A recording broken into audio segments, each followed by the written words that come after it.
Boa noite pessoal, bem-vindos ao terceiro anel e a mais um vídeo de prognósticos da Copa América, destas vezes nas meias finais, com dois jogos, um bastante desequilibrado e um que é dos jogos mais equilibrados que eu me lembro nos últimos tempos. Queres saber daquilo que eu estou a falar? Fica por isto.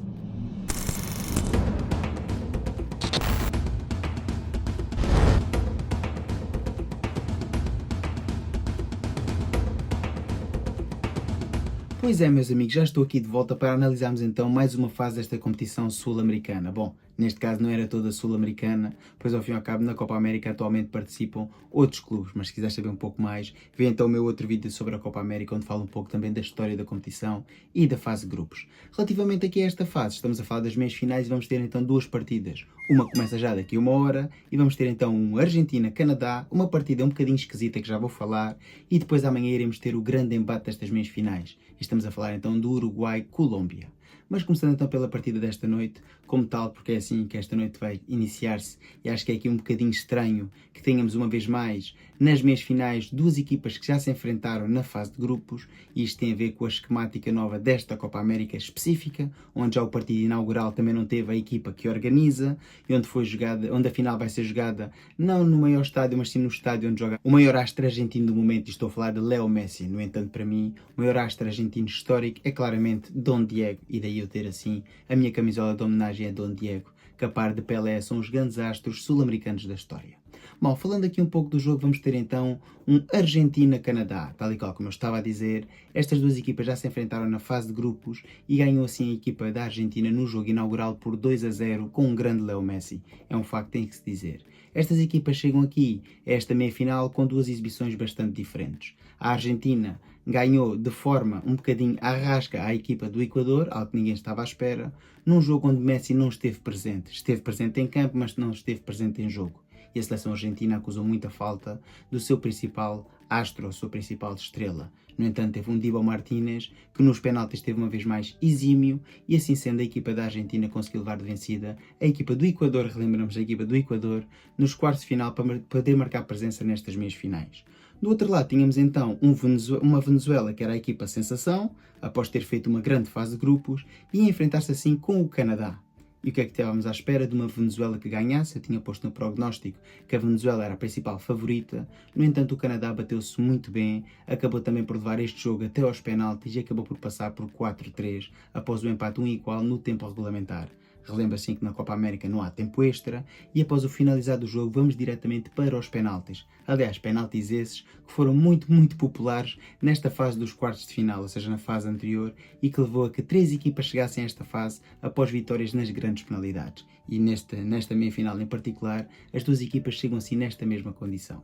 Quando analisamos as duas equipas, a equipa do Canadá tem como pontos fortes Schattenburg na esquerda, David e ainda Larin na frente, e como é lógico, Alphonso Davies, que vem de trás como lateral esquerdo, mas é um autêntico canhão, um autêntico míssil naquela meia esquerda, acabando muitas vezes por jogarem com dois médios, Schattenburg e ainda Davies, nessa ala, e podem ser mortíferos. Mas do outro lado temos a grande Argentina, uma das seleções mais fortes desta Copa América, e claramente estamos a falar da atual campeã do mundo, e não podemos ignorar jogadores de classe mundial, como é o caso de McAllister, de Enzo, de Paul no meio campo, ou ainda de Lautaro na frente, que está a fazer uma grande Copa América, e de Messi, que se é um facto não apareceu contra o Equador. Sabemos perfeitamente que se Messi estiver compenetrado no jogo, pode ser aqui o elemento diferencial.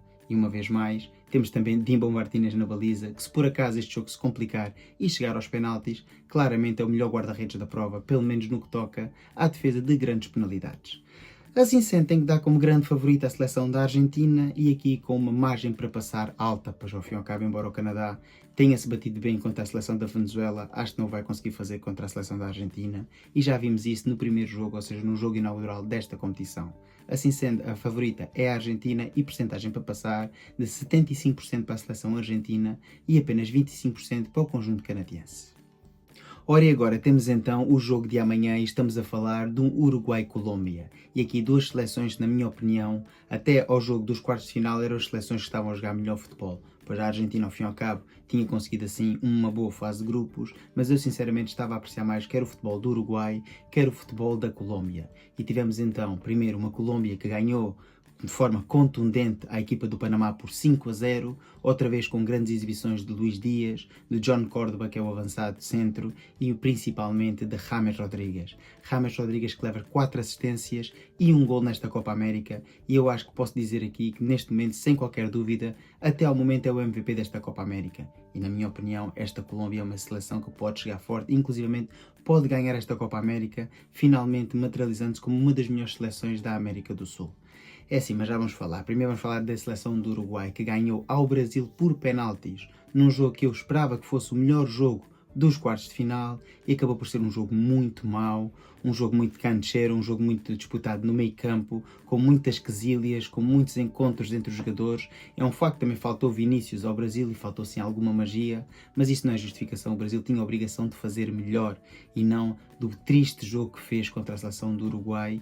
E eu espero que Dorival Júnior esteja assim de saída, pelo bem de todos os meus amigos brasileiros aqui do canal, pois ao fim e ao cabo aquilo não é selecionador para a Canarinha. A Canarinha não jogou nada comparado com a Canarinha de outros anos, inclusivamente com a Canarinha que estava a jogar há cerca de ano e meio, quando Dorival não era o selecionador.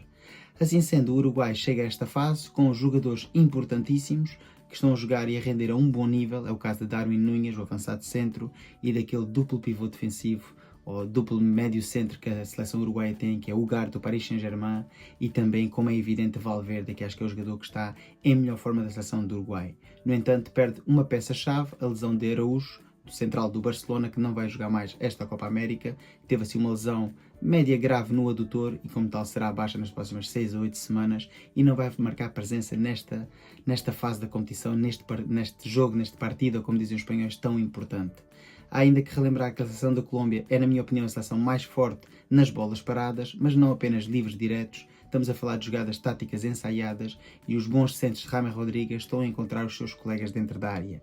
E isto também é muito importante, pois sabemos que num jogo fechado, num jogo tático, as bolas paradas, ou seja, os livres diretos, os cantos, os livres indiretos vão ser muito importantes e podem definir o resultado. Dito isto e com tudo aquilo que já disse sobre as duas equipas, embora eu goste muito da seleção do Uruguai, acho que a seleção da Colômbia está mais forte e é a favorita a passar à próxima fase nesta eliminatória. E como tal dou uma percentagem para passar à próxima fase de 60% contra apenas 40% da equipa uruguaia. E assim sendo teríamos uma final Argentina-Colômbia, onde eu acho que sinceramente, neste momento da competição e sem ver os dois jogos das meias finais, acho que a seleção da Colômbia está mais forte. Mas não vou analisar ainda uma hipotética final sem estas duas partidas se terem jogado, pois ao fim e ao cabo seria uma falta de respeito para as outras duas equipas que eu acho que não vão passar à próxima fase. E relembro então que o meu prognóstico para a final, ou seja, para ganhar estas eliminatórias, no Argentina-Canadá, que se vai jogar daqui a uma hora, seria a Argentina a passar, e no jogo da manhã entre o Uruguai e a Colômbia, na minha opinião, seria a Colômbia a passar. Já o disse várias vezes, isto são vídeos de prognósticos e posso estar errado. Se tiveres uma opinião diferente, deixa aqui em baixo nos comentários e depois no final iremos ver quem tinha razão. É assim, está feito então o vídeo, espero que tenham gostado. Se for o caso, dá o like, comenta, partilha, subscreve. Já sabes, para cá se tiver X, segue no X e ajuda a crescer o canal. Aproveitem os jogos da Copa América, desfrutem o futebol e viva o futebol!